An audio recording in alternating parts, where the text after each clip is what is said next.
You're listening to the Mind Over Murder podcast. My name is Bill Thomas. I'm a writer, consulting producer, and now podcaster. I am now trying to use my experience as the brother of a murder victim to help other victims of violent crime. I'm working on a book on the unsolved Colonial Parkway murders, and I'm the co-administrator of the Colonial Parkway Murders Facebook group, together with Kristin Dilley. My name is Kristin Dilley. I'm a writer, a researcher, a teacher, and a victims advocate, as well as the social media manager and co-administrator for the Colonial Parkway Murders Facebook page with my partner in crime, Bill Thomas.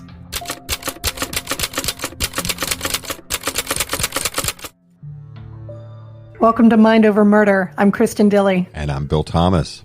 And this week we have part 2 of our episode with Colleen Fitzpatrick, a genealogist who was our guest last week. We had a fascinating and interesting conversation with her, and we are very much looking forward to continuing that conversation and sharing it with you all today.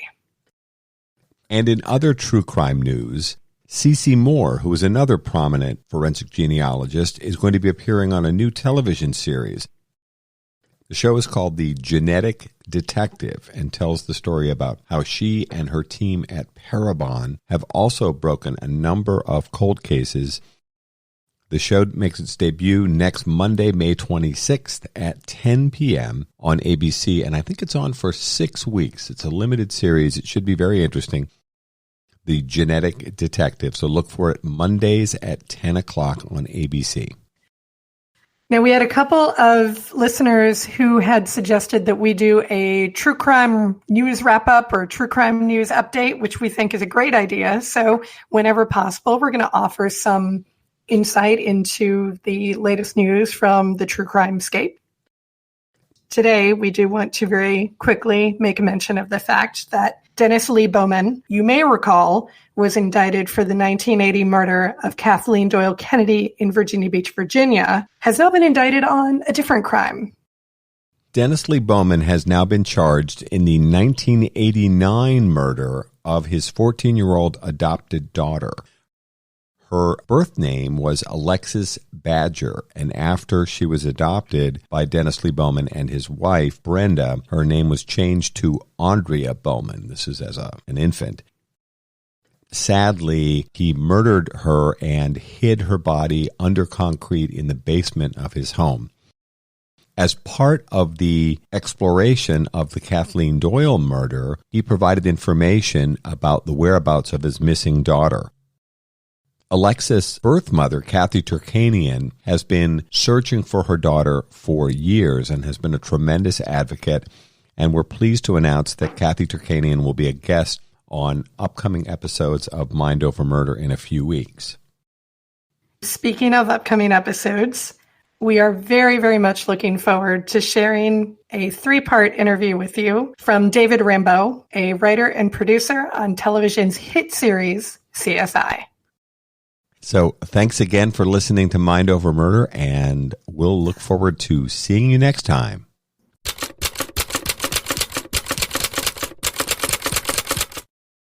Welcome to Mind Over Murder. I'm Kristin Dilley. That makes me Bill Thomas. We are back this week with part 2 of our episode with Colleen Fitzpatrick, who's going to talk to us about forensic genealogy. Colleen, welcome back to Mind Over Murder. Glad to be here. We were talking about the Phoenix Canal Killer case last time, and your very successful identification of Brian Patrick Miller as the suspect in the Canal Killer case. My question that I wanted to ask is, when you receive information about a crime, such as this one, do you get the whole entire file, or do you just get the DNA profile? I'm just very interested in whether you knew the full scope of these crimes, and if you had an idea who the victims were. Does that affect in any way how you approach the case? Actually, it depends on the agency. I tend to like to have a little bit background on the case. It really depends on the work we're doing. If it's a Y-DNA case, having the background on the case is probably not as important. Y-DNA only looking for the last name in that case. I do produce maybe a nationality, perhaps an ethnicity, like African American, Native American, Caucasian. I can come up with that. But, what I produce is maybe even out of context. I can just do it without knowing anything except that string of numbers called a YSTR profile. If it's an autosomal test like modern we're doing now, you really have to have more of a context because you do know, who the matches are. You do know more about the geography of relatives. You may not know who did the crime, but from the matches, you can deduce probably where the guy was born. Maybe if all the matches are from Louisiana, you're looking for somebody with a background from Louisiana. Is it helpful to have those things? In other words, is it helpful for them to say, okay, we're looking for a suspect from Louisiana, let's say, who may have family ties to New Orleans, let's say? They won't tell us that because in most cases they don't know. These are cold cases. Right. And a lot of times people will say, this was a murder of an elderly woman, let's say, and these kind of murders are typically done by, younger men who live not too far away. They drive certain kinds of cars. Their educational level is, there's some kind of profiling on the psychology and the kind of person that would do that crime. But typically they would not know the ethnic or they may know if it's a Caucasian or something because of an eyewitness or something, but they don't know the guy may be from Louisiana or something. Police always base, their investigation on physical evidence. And if you walk up to somebody, if you looked at me, I left something at a crime scene, you wouldn't be able to see from the physical evidence I was from Louisiana. So we're introducing another layer on top of the physical evidence, more deeper investigative look at who may have done this crime. So were you given information about the victims in this case, in the Canal Killer case? Well, no, whatever I read. Of course, I read about Angela and Melanie. I read about them, but, I was not given any additional information because I didn't need it. More like here's some DNA from a crime scene, and this is what happened. This is the crime. But, the police, there's no reason to share that information with me. I don't need it. Is there any sense that having additional information like that would interfere with your ability to be strictly driven by science and the DNA matching and that kind of thing? Well, it would be neutral. If I had it, it would be good to have. If I didn't have it, it wouldn't make any difference to me. It's interesting to me because it's something I'm working on and I like to know as much as I can. But in terms of the really method of solving it using Y-DNA, I really don't need to know that. So if he does go to trial, I know he's scheduled for trial in June, and clearly we don't really know what's going to happen considering the COVID-19, but if he does go to trial in June 2020, will you be called to testify? Have you been, given that information? I have not officially. I did give what's called an interview in Arizona, and my understanding that's like a deposition. Mm-hmm. It's a form and I went out there to kind of talk to the defense. I asked the prosecution attorney, some of them to be present, and the defense asked me some questions and I answered them. It's pretty cut and dry. I've been told I most likely will not be called to testify, but if I am, I absolutely have no problems. What I did was cut and dry. It was a lead that I produced, like all genealogy stories. It's a lead that I provided to the police department and they ran from there. So I think most of the trial will be concentrated on, and they ran from there rather than all the leads that they had been developing through the years, including mine. Agreed. And important for our listeners to understand that when someone like Dr. Fitzpatrick generates this lead, that's all then confirmed. In other words, they take a look at, in this case, suspects with the name of Miller, narrowed it down to the person they thought was the most likely, and it's been reported in the media. And in many other cases, they then went out and surreptitiously collected Mr. Miller's DNA. And typically they'll do this with something that the suspect has thrown away, and that's already been through the court system. It is legal. Yeah. for law enforcement to watch you, and then when you throw away a coffee cup, a cigarette butt, a half-eaten slice of pizza, as they did in the Grim Sleeper case in Los Angeles, which then presents a fresh DNA sample, and they match that DNA sample back to the suspect's DNA, thus confirming your scientific tip, which said you should be looking for an individual with the name of Miller. That work on the back end then confirms your reference to a potential suspect named Miller. Well, it's a little bit more than that. You miss one step. Oh, thank you. Tell us. In any case, no matter how this is done, I provide, a name Miller. Okay, they think they know whoever it is, but there's two steps at this point. The police can go out and collect discarded DNA. That is legal. Right. So, they collect a cigarette butt, trash, whatever, and they take the DNA from that sample and they match it against the crime scene evidence. And let's say it's a match. If it's not a match, the guy's ruled out. If it is a match, they have another step. That gives them probable cause to go and make an arrest because that man's DNA matched the DNA at the crime scene. And that is a fact. It matched. That gives them probable cause. They will arrest him. They will bring him and they will take another DNA sample right there in the station. They usually videotape it. Right. They have a chain of custody. And that is the sample, the evidentiary sample that is used in court. And that's the step I overlooked because that actually important. Confirms 100% then that this individual, this potential suspect's DNA does match suspect DNA left at the crime scene. Now, there's even one more step after that, and that is when it goes to trial, it is a fact that his DNA matched the crime scene. That is a fact. The next step is to say, what is the chance, the random chance that somebody out there would match, and it's also match, like it's called random man not excluded, or the likelihood ratio. What is the likelihood that his DNA matches over everyone else out there that could potentially be in that story there? So you have statistics. So yes, he did match, but can you rule out the fact that it could have been some other guy from another neighborhood that committed the crime? That's where you come up with the statistics that his DNA is 1 in a trillion times more likely to match the DNA at the crime scene than anyone else in the world. Right. Oh, you have still the possibility his DNA matched, but it's a coincidence. You have to rule that out. That's the last step. And that's where we hear that numerical testimony where the expert says. There's 4 steps in this.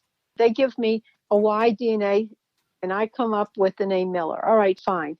They find Brian Patrick Miller as a suspect on their list. All right, step 1. Step 2, they collect the DNA, and they find his DNA matches the crime scene DNA. Step 3 is they arrest. That gives them probable cause. Step 3, they arrest him, and in the police station, they take his DNA again, and they videotape it. They chain of custody everything, and they see again that it matches the crime scene data. That is not debatable. Step 4 is to go to court and to determine what's the chance that his DNA is the match over anyone, a random guy in the population. And that's where you get those big numbers you hear sometimes. So there's 4 steps to this. Now, we try to learn something in every podcast, and I learned something just now, which is I have a new expression, which is also going to be the name of my new rock and roll band, random man not excluded. Right. That is a term in forensic DNA analysis. And we're going to have T-shirts that say random man. Yeah. What do you think? We'll give you full credit, Colleen. Sounds good to me. Sounds good to me. What about random woman? Random woman not excluded. Absolutely. Random person not excluded. Yeah. Random man. That's good. Yeah. Random person doesn't have. I'm all about random man. Random man. Random man. Especially since so many suspects are men and not women, it seems. Yeah. I think we've got our first piece of merchandise. Yeah. Random man. Okay. That'd be great. You made a really interesting reference in last week's episode. You talked about when you were first pursuing forensic genealogy and starting to show results that you were a bit tentative, you and Andy, your partner, were a bit tentative about putting it out there too much because you'd gotten so much pushback from genealogists. What did you mean? I'd say pushback was a kind word, a kind way of putting it. And when I did the Sarah Yarborough case, I'm just minding my own business. I think this is interesting to try. That was the murder of a young woman, a high school student in Federal Way, Washington, in, I think it was 91. I have to check. I went to the Seattle Police Department. I said, I have this Y-DNA genetic genealogy idea. And the two detectives, I would say, were less than receptive. They almost fell asleep. They argued with me. They wouldn't give me their business card, whatever. Okay, so the DNA lady, though, understood what I was talking about. So they wound up sending me the Y profile, and I wound up matching it through the method I have described with the name Fuller. And in investigating where that name came from, the Y DNA profile matched these genealogists that traced their ancestry to Robert Fuller in Massachusetts in 1630. So, this gives a historical context for this guy. We know his name is Fuller. We know he's connected to, let's say possible name Fuller. I have to say that probably connected to Robert Fuller. He was not on the Mayflower, but he was related to the Mayflower people. To add to the story, the victim had a classmate named Elizabeth Fuller, and Elizabeth Fuller didn't have a brother. She had 4 sisters. So, of course, their father, Bill Fuller, was a person of interest, and he was in the area at the time of the murder. He was jogging somewhere. Bill Fuller went in, and he was excluded. His DNA did not match the killer's DNA. He was excluded from the investigation, but his Y DNA matched the killer, and therefore he's also a descendant of Robert Fuller from Massachusetts in the 1630s. So same family, although Bill Fuller, the father of the classmate, is clearly not the perpetrator. Correct. The CODIS markers didn't match. No. But he is he's related to the killer. Yes, but through Y DNA, not through CODIS. CODIS is only good for a 1-to-1 or in some states familial matching, 1 to almost 1, a fuzzy 1. Y DNA is non-generational. A Y DNA, anybody along the paternal lines, DNA will match each other. Like your dad has the Y DNA, your great-great-great-great-great-great-grandfather has the same Y DNA along the male line. Right. It just carries on. So Bill Fuller is we call it patrilineal or male line relative. He's some kind of cousin, but considering the connection to Robert Fuller, he could be a 15th cousin or a 3rd cousin or a 10th cousin. We don't know because Y DNA can't tell you that. Right. And so even though these people could be distantly related to Fuller from the Mayflower from hundreds of years before, they might not even know they're from that family. He didn't, right. I just did his genealogy, right, because the name Fuller, and he was, in that same family. Okay, so, and I knew that he didn't have any sons that we knew about. He had one brother, he was an only child. His father had one brother who never married. So the relationship between the killer and Mr. Fuller was, not immediate. Let's put it that way. When that happened, we're in the position where we know the killer's probable last name. We have his genealogy back to the 1600s. We have a cousin that we know is some kind of cousin, but we don't know who he is. Now, you got to go back to 2011. I mean, this is weird. This is strange. So the police department said we can't arrest somebody because they weren't on the Mayflower. But this makes a great newspaper article. Would you be the point of contact? And I said, of course I would be. No problem. Let me know what else I can do to help. Kind of in the spirit of civic duty. Well. and the no good deed goes unpunished category? Yes. Yes. So it turns out that the Fuller person in charge of that administrating that study, I emailed her and I said, I couldn't tell you, obviously it's police work. I'm not going to let you go on the internet on all the genealogists sharing the information. I said, but I want to thank you for making that available. I want you to know what happened. And this is great. And nothing happened, got no answer. But of course, the media is advancing. The police have their article in the Seattle Times because they thought maybe it'll attract attention, right? Maybe somebody will come forward with some kind of clue or tip. Well, later in the evening when the news hit, of course, this is flashy news. Man, I was just flamed. I was beaten up. I was insulted. I was unsubscribed. I mean, this person carried that hatred for me on that for years. I mean, I saw that. I saw comments and I saw it. And at one point, there was a story circulated that I had hired somebody to say his name was Fuller, go to the police and insist or bully my way into having the police put that man's DNA in CODIS so that I could announce I solved the case. This is insane. I mean, the police wouldn't cooperate with this, and you'd have to be crazy. Don't even start, right? and so that's like the law enforcement equivalent of an anti-gravity machine or a perpetual motion machine. There's no way that can happen. And I saw comments fly by on the mailing list on, oh my God, Big Brother has my DNA, run for the hills. Oh my God, they're gonna interrogate all the Fullers in the Pacific Northwest and subpoena the DNA, the lab owners. I mean, and I'm saying, no, they're not. They just want to solve the case. One guy commented, God, you don't know how many people have been falsely accused with DNA. Okay. And I'm like, and I'm trying to say, come on, guys, calm down, whatever. And I left the list. I was unsubscribed. I was bounced off of it. But I didn't stop. I just said, I went sort of under the radar. And in truth, the Phoenix Police Department, when I solved that case, asked me not to go to the media, asked me not to say anything because it was so new. They didn't know what to do about it either.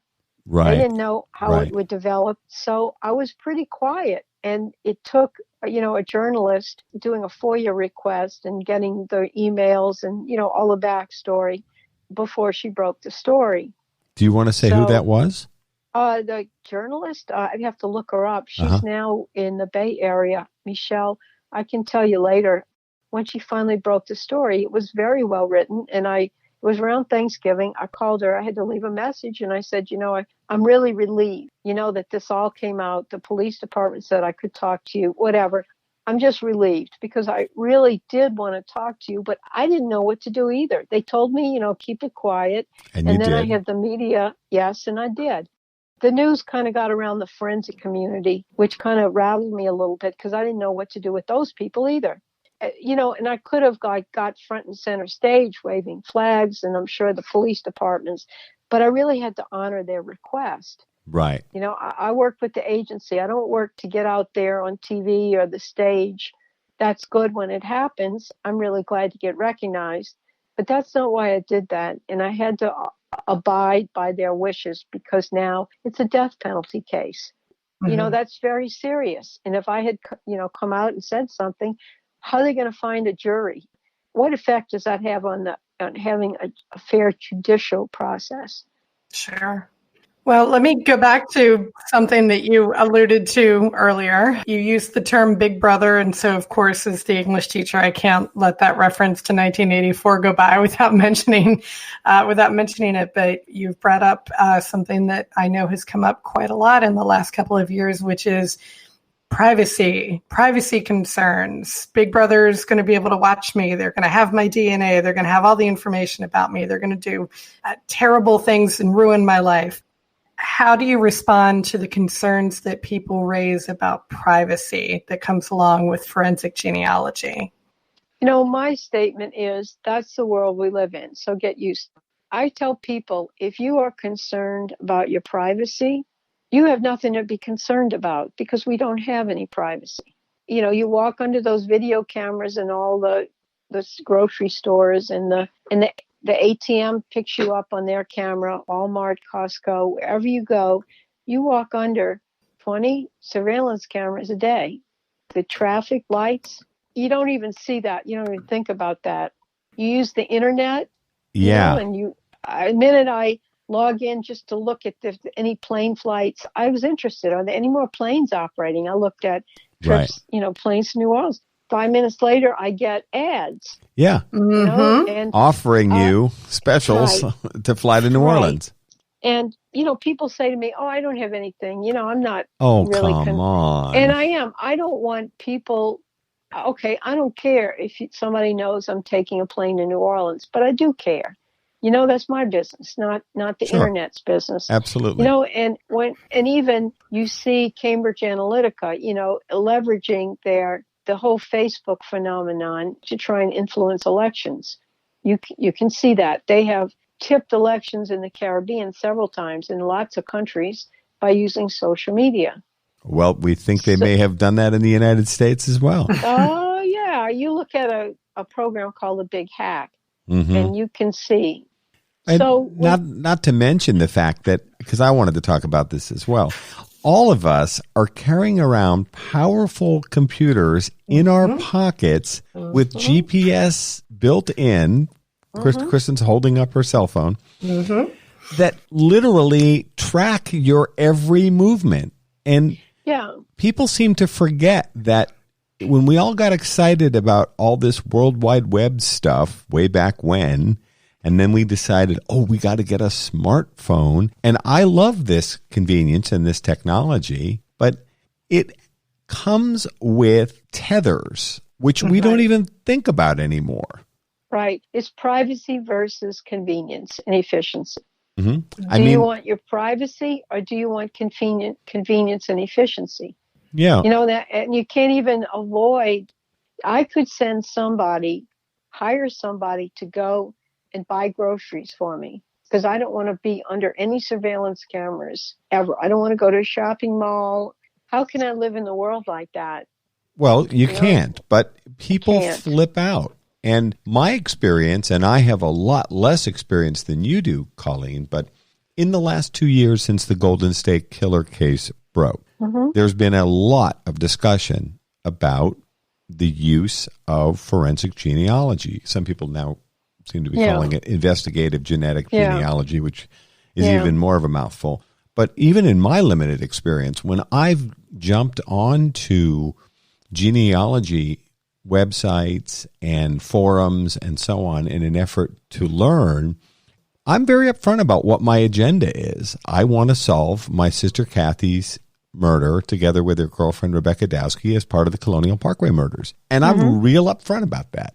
And I try to treat everybody with respect and hear what they've got to say. But oh my gosh, even in my limited experience, people attacked me on these genealogy forums for daring to promote the idea that, you understand that there are worthwhile things that are coming out of this kind of work.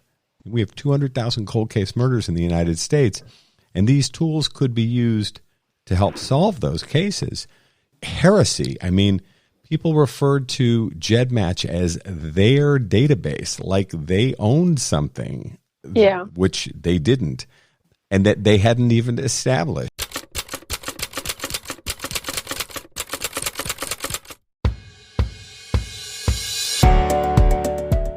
One of the most frequent questions we're asked here at Mind Over Murder is, how can I help? Thanks to Othram, a leading forensic DNA testing lab for law enforcement, you can get involved and help solve real cases. If you have tested at a consumer genetics company, you can contribute your data to DNAsolves.com. The process is easy and confidential. Just 2 simple steps. Your DNA might be the missing piece that helps solve the identity of an unknown person. Then Mind Over Murder will highlight cases Othram is working on to seek your crowdfunding support for DNA testing to help solve these cold cases. Upload your DNA profile to DNAsolves.com. It's easy, free, and confidential. Then join Mind Over Murder as we help families find answers with Othram and DNAsolves.com. Do you like our show, Mind Over Murder, and want to create your own podcast? Well then, let us tell you about Anchor. First of all, it's free. And who doesn't love free, right? I like free. There's creation tools that allow you to record and edit your podcast right from your phone or computer. You can even add any song from Spotify directly to your episodes. The possibilities are endless for what you can create, whether it's music analysis, your own radio show, or something the world's never heard before. Anchor will then distribute your podcast for you so it can be heard on Spotify, Apple Podcast, and many more platforms. And you can even make money from your podcast with no minimum listenership. I like the sound of that. It's everything you need to make a podcast all in one place. Right here, Anchor. Download the free Anchor app or go to anchor.fm to get started on your own podcast. You can tell them Kristin and Bill from Mind Over Murder sent you. They murdered her. A vile and disgraceful act. We were able to discover the remains of 2 humans.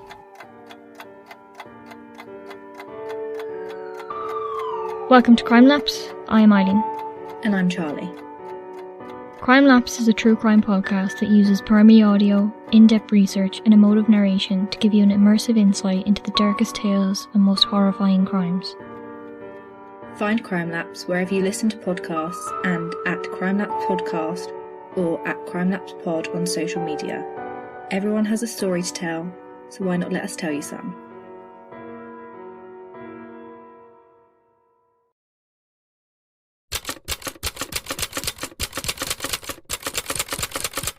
I mean, it went on and on and on. Some people were just beyond the beyond nasty. Yeah. And then people keep insisting that somehow there's, people are going to be cloned without their authorization. I mean, it's you just get into insane, self-involved, navel-gazing drivel. I mean, why would let's go back to the definition of a rocket scientist. Okay, the genealogy community is not a community of rocket scientists. I do have to say, I'm really relating to what you're saying. I get it. And even with your case, it's even more important because that's your family. That's your sister that you're concerned about. Go back to Sarah Yarborough. It was like nonsense, emotionalism, ignorance. Let's say being uninformed is a better way of saying it. Not even wanting to be informed. No, they don't care. They don't even care to be informed. Right. It's all emotions, a big community. It's unregulated. You can say anything you want. And I know I underwent a cyberbullying campaign a few years ago by a genealogist. That's it. I mean, that's the community. And so fortunately, I have to say that the current atmosphere of using genetic genealogy for forensic work has forced the community in some regard to some intelligent discussions. It has brought out the more literate, concerned, and well-read and interested people than it did before that understand issues. Some of us have been invited to important discussions and meetings on what the meaning is. What do we do? What is privacy? What do you think? So I see that as a good thing, as a good part of the evolution here, in spite of all of the frou-frou there and what you call navel gazers. I just was shocked at the level of vitriol and nastiness directed at the families of murder victims, and the dripping condescension directed it at me. And I was trying to be respectful, and for the most part, I think I succeeded. Where I was just trying to explain, you have to understand there's a significant societal benefit here, much in the same way. Yeah. Searching for long-lost relatives or helping people that have been adopted find their birth parents and all the other sorts of mysteries and human concerns that can be addressed through genealogy. The response that I got from not a majority, but a significant minority, and boy, were they vocal, was that how dare I try to promote the idea that genealogy can also be used to solve America's 200,000 cold case murders and 200,000 to 400,000 untested rape kits. And so that there was a potential for a whole nother aspect of good to come from genealogical databases. I was basically treated by some people as some sort of heretic. It was incredible. And they wouldn't even acknowledge why I was seeking this information. In other words, very rarely would someone say, and I'm not expecting people to, cry in my beer about the fact that my sister's a murder victim, but you might want to at least acknowledge that, this has happened, because I brought it up repeatedly. And it was very rare for someone to say, I'm sorry for your loss, or I understand I understand Bill's concern, or I understand why the Thomas family and all of the 8 families impacted by the Colonial Parkway murders would be interested in potentially identifying suspects through the use of forensic genealogy. That was rare. Yeah. The fact that you've had to put up with what you've had to put up with for all these years, I only had 2 years worth of it. And by the end of it all, I was just rolling my eyes. And I ended up being so turned off by the vocal minority in the genealogy community. I'm still angry thinking about it now. Yeah, I would be, because it's your sister. And there's not even any, in your case, there's not any compassion, I understand where you're coming from, Bill. It's your sister. I still think there's some privacy concerns here. There's not even any professionalism. There's not even any thought in many cases. It's just knee-jerk reaction. Big brother has my DNA. Oh my God, I can't get it back. Well, let's go back to the fact you post something on the internet. It is no longer yours. So if you post it, don't worry about it later. If you worry about it while you're sitting there with your finger on the enter key or submit key, that's your decision point. It's not later when somebody else either uses it in some way, used for the Golden State Killer, etc. Don't be upset. Even they hack it and they steal it. Be upset right when you decide you're going to post it on the internet. Don't even be upset. Make an informed decision and go with it, but you're going to have to live with that. Well, if you want to use those tools, you're going to give up something for that. And if you don't want to use the tools, you can retain your privacy. Sure. And you can stay off this thing called the World Wide Web. As you said, the convenience that is made available to us. Yeah, it's going to be. Let me tell you, I have a story. I wind up participating in seminars where I'm not the only speaker, that there are other topics covered. And there was a guy who was giving a talk on security, electronic surveillance. He was in the Army. That was his specialty. And he was getting ready to get out and do his own company. And it was a fascinating talk. And right before I heard him, this was last year, there was a interview on NPR with the CEO of Ford Motor Company. And the CEO stated that Ford Motor Company made more money on the data the car collects about you in the car than the car itself. Interesting. And he gave the example. He flashed a whole, he said that I think it was BMW and one of the American cars, maybe it was Ford, when they download the data the car has collected over a period of time, it takes a whole day. I mean, it's massive. Ooh. And he flashed on the screen slides just a few pages of the data that winds up. And he stopped for a minute. He was making a comment. And it happened, the slide stopped on a page with just one line on the, some kind of data. And it said Starbucks. So this car had been in the Starbucks parking lot and it had logged into the Starbucks server. It had pinged the wireless. Your car pinged every wireless. Right. And it was known that car was near that Starbucks at that time. Mm-hmm. So he cited a case where there was a woman who was at a bar and she claimed she talked to a guy at the bar. They went home to her place together and she claimed he sexual assaulted her and beat her up. She called the police. He was gone, call the police. Well, they go track the guy down. He's at home. He didn't have his cell phone that night. And he says, yes, I met her in the bar, but I didn't go to her house with her. We didn't even leave together. They went back to the surveillance camera in the bar, and they saw them talking, but they didn't cover the door of the bar, so they couldn't see whether they left together or not. However, the way they caught him was that the car registered that the passenger door and the driver door had opened at the same time. Wow. Whoa. And that's how they confronted him with it. He confessed. That was how they solved the case. And I didn't even know a car did that. No, me either. Well, you do now. Yeah. So if you want to go, Wow. make sure that you both get in the same side of the car.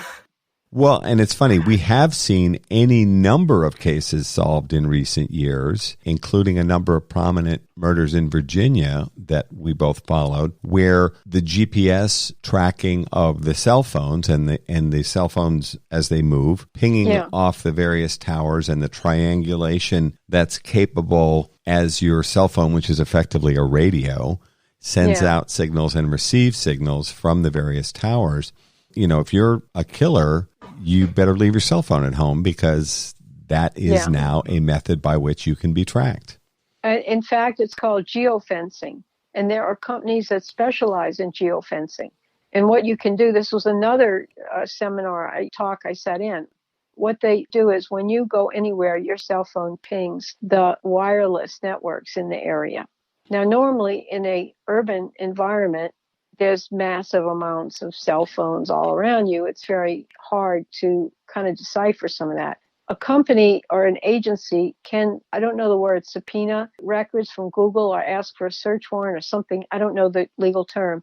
And if they provide a time frame and a geographical area, they will provide it's almost like a real-time map of all the phones and where they were flying around in this area at this time, so that they can trace them. He gave the example of a case where a woman had sort of a farm, and she had several houses on the farm, and she opened like a place where brides could come and get married in one of the big houses, and the outlying houses were for the family of the bride, the family of the groom, and the wedding party. So this woman, the bride, goes 8 o'clock in the morning, the day of her wedding, and goes to the main house to make sure everything's set up. And she finds that the owner is murdered in the house. The owner's not there, but there's blood all over. The house is in chaos. She calls the police. This is not a very urbanized area. So what they do is they subpoena the records from Google, the cell phones, and they wind up finding the owner of a cell phone that appeared on the porch of that house at 1 o'clock in the morning. Wow. And they follow him, and he's a construction guy. They trace him for like 3 days. They found out that the owner of the phone was a construction guy, and he would get up in the morning. He'd go to his storage shed, look at his supplies. He'd go to Home Depot, pick up a few things, and then go do a job all day. Go home, he'd eat dinner, he'd watch TV, and pretty much that was his routine. So on the night of the murder, day of the murder, he did all that. But then after dinner, he went to go to a friend's house. They probably watched a movie. And then he drove in the direction of this compound. And he actually stopped at a church parking lot for about 10 minutes. And then he proceeded to the woman's house and wound up on her porch. So that doesn't mean, he killed her, but, he's a person of interest. They didn't tell him that, but they pulled him in for questioning. And they played up, they said, if you really did this, you're a Christian, you really need to come clean and confess and make things right. And over a period of time, he did. He confessed to the point he wanted to meet the family and apologize. So they said, that's probably not a good idea, but why don't you write a letter to him and explain, and tell how sorry you are. Of course, that's a written confession. And then her body wasn't there. And, they said, well, to make it all right, you're going to have to show us where the body is. And he had driven some distance and dumped her but that was geofencing. And of all of the phones, it wasn't so crowded like where I am now. There's, probably so many phones, it's not funny. It'd be hard to deal with that. But in this area where it was crowded enough, but not too crowded, and she lived sort of on a big farm, so there was the cell phones of the wedding party, but he was the only one that wound up at the house at an unusual time, and he shouldn't have been there. He had painted the house 2 weeks earlier, so they kind of realized he had a connection to the victim for some reason. So, Right. So in a nutshell, we have more privacy concerns associated with our cell phone and all of its tracking technology than we should have with genetic genealogy or any associated type of technology, it sounds like. You can say that DNA is special. It's special, right? Because it's part of me. But DNA to the world out there is data. It's just more different kind of data. Mm-hmm. So how are you going to protect DNA data from everything else? Put it aside and treat it as special. While I'm driving down the street and my cell phone pings everything in the area. How are you going to corral DNA and make it sacred and so that nobody touches it? Especially since you put it on the internet, especially since you chose to give that DNA to a company. You chose to download it. You chose to put it on GEDmatch, and you expect it to be kept completely confidential. Yeah, this one always floored me, and I tried to make this argument in a respectful way. You put your DNA on an open source database with over 1 million other people. So potentially millions of people could have looked at and used your DNA in an effort to find long lost loved ones, etc. Right. You put that out there voluntarily. Right. And now you're complaining because someone utilized your DNA, which you put out there voluntarily. And it isn't like they're doing something nefarious with this. They are helping to solve cold case murders and sexual assaults, some of the most heinous crimes ever, many of which have gone decades without being solved. Yeah. So why is it okay for someone to find long-lost relatives using your DNA that you put out there voluntarily, and it's not okay for someone else to find out who killed or raped their relatives? Let's go back to the definition of rocket scientist. This is one of your favorites, we can tell. Well, let's say this, it's come up twice in this discussion. It probably hasn't come up in a couple of years, but it so happens it's appropriate. I'm saying that it's not supposed to make sense. Don't try and make it make sense. This is emotionalism. When I did back to the Fuller situation, that data was publicly accessible. I didn't crack into the Fuller DNA study. Yeah, they put it out there. Yeah, it was right there in front of me, and I could even visually see that it all matches, in this corner of the Fuller study. The owner of that study suddenly, made it private. You had to contact her to get access to that data. What do you expect? That she's going to put an electronic gate around her data, public data displayed on the internet with a little disclaimer? If you're law enforcement, please click away from my website. Well, then don't put it out there on the World Wide Web. Right. And police use Facebook. Police use Instagram. I saw that. I've been sitting in, remember, all these seminars. Sure, that I see. Absolutely. So you want to take away Facebook because the police are using it? I tell the police, no, don't go on Facebook. But they do. We both know from cases that we've worked on, that's one of the first places they go is, does someone have a social media platform? Yes, right. Are they on Facebook, Twitter, you name it? And what does their Instagram profile look like? And all of us put up more information, and Kristin and I are as guilty of this as anybody. Oh, yeah, for sure. We put up a ton of information about ourselves. There's no such thing as privacy. There hasn't been anything called privacy for decades. Right. If you're worried about your privacy, you have nothing to worry about. You can go live in the woods like Ted Kaczynski and try to live off the grid, and then maybe you'll have some privacy there. Right. And going back to my original statement, this is the world we live in. So, why are you worrying about it now? we're way downstream now with the internet and the convenience and the emails and the Facebook, Instagram, even GEDmatch. Why are you concerned now? Why now? Sure, the DNA has come up to the forefront, but the DNA is only like I'd say one of the more obvious hooks into this argument. This world we live in, this life we lead. Well, and my response is self-involvement and arrogance in the extreme, because that was the kind of reaction I got. How dare you? I do want to switch gears for a second here. We've only got a couple of minutes left, and we failed to ask you about the DNA Dope Project, which is another really worthwhile endeavor. Tell us about the DNA Dope Project, please. That project was formed with Margaret Press and I in early 2017. Margaret approached me saying, why can't we use autosomal SNP testing to identify John and Jane Does? At first, I had the knee-jerk, well, Ancestry won't work with forensic cases. But after considering it, I said, well, wait, maybe there is a way to do this. And, we eventually worked out a way through an independent lab. Everybody knows that now. We couldn't go to Ancestry to get Ancestry data done. So we got DNA sent to an independent lab saying, we know what Ancestry 23andMe, we know what the data looks like because we downloaded our own data. We own it. So could you take the DNA and convert it or process it so that you can get data to look like Ancestry data? And of course, that's doable. That technology is readily available. And so we managed to do a couple of cases. The real challenge, first, working out how to get those GEDmatch kits done independently.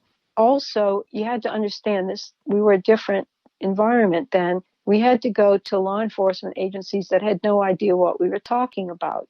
Here's two little old ladies approaching an agency saying, we can solve your 30-year-old case. Just give us your DNA, and we're going to do like Ancestry and find the relatives. And okay, whatever. We have no idea what you're talking about, but it sounds good.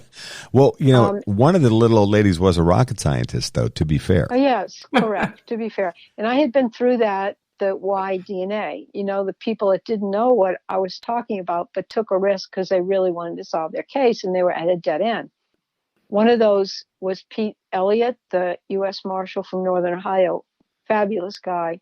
And I had worked with him on the Y DNA on the Joseph Newton Chandler case.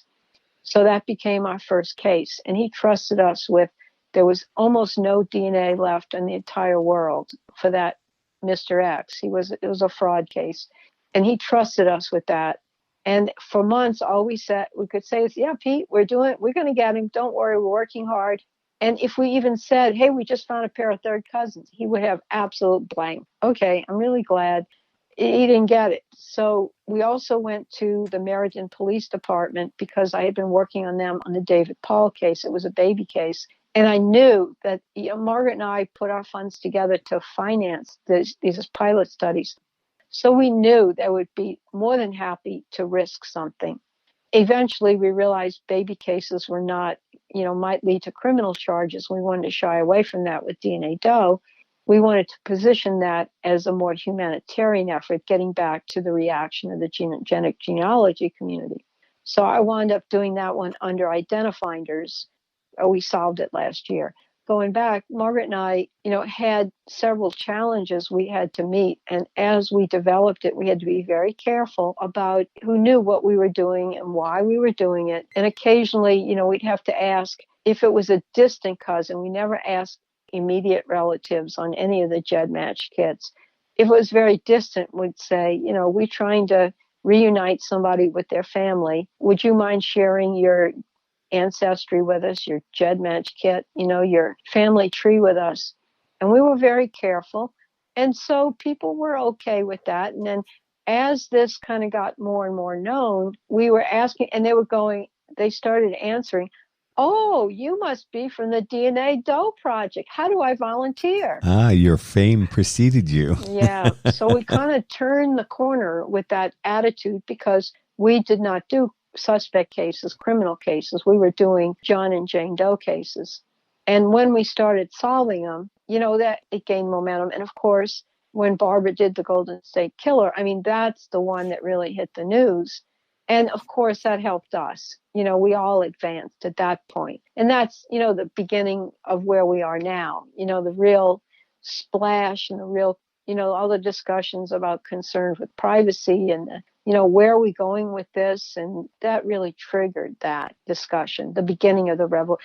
We were there beginning the revolution, but it got known through the Golden State Killer and Barbara's work. Well, it's amazing. All the work that you've done is really only in the last decade. And then it's only the last 2 years since the Golden State Killer case pushed this kind of discussion, if you will, to the forefront. But it's actually been a good thing, in your opinion. Yeah, well, I asked Barbara, I said, Barbara, when you did the Golden State Killer, how did you feel? Were you afraid you'd be attacked or something? And she said, yeah, I was afraid gangs or something would come after me.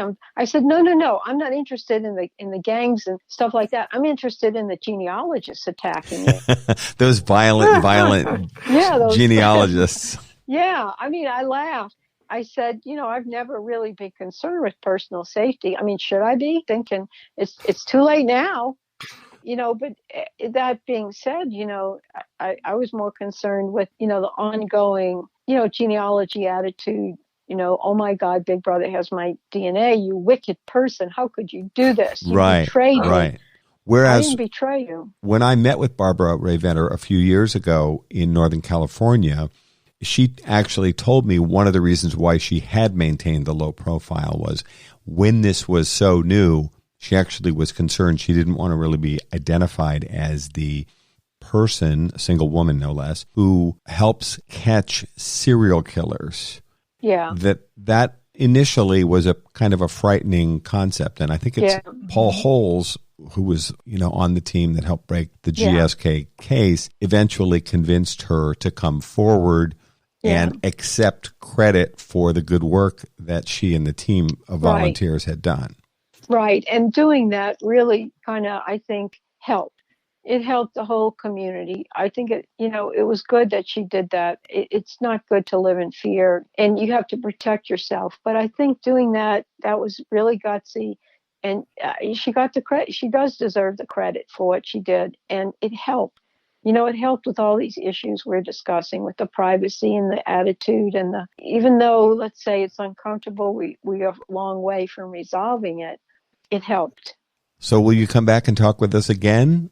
Believe it or not, we've actually run out of time. No, I'm just getting started. Well, with your permission, we'd love to have you back. Absolutely. Yeah, sure, of course. Anytime. And, I've never really been asked some of these questions, so I appreciate them. I've thought a lot about it, and I never really have shared a lot of those thoughts. So I would more than welcome, being on the show again. Thank you so much for joining us. We'll look forward to having you on again. Yes. Thank you guys so much.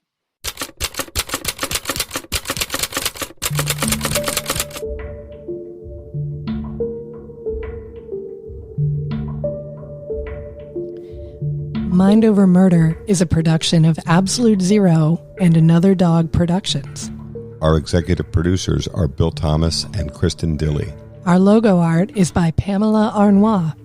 Our theme music is by Kevin MacLeod. Mind Over Murder is distributed in partnership with Crawl Space Media. You can follow us on Facebook, Twitter, or Instagram. You can also follow our page on the Colonial Parkway Murders on Facebook. And finally, you can follow Bill Thomas on Twitter at BillThomas56. Thank you for listening to Mind Over Murder.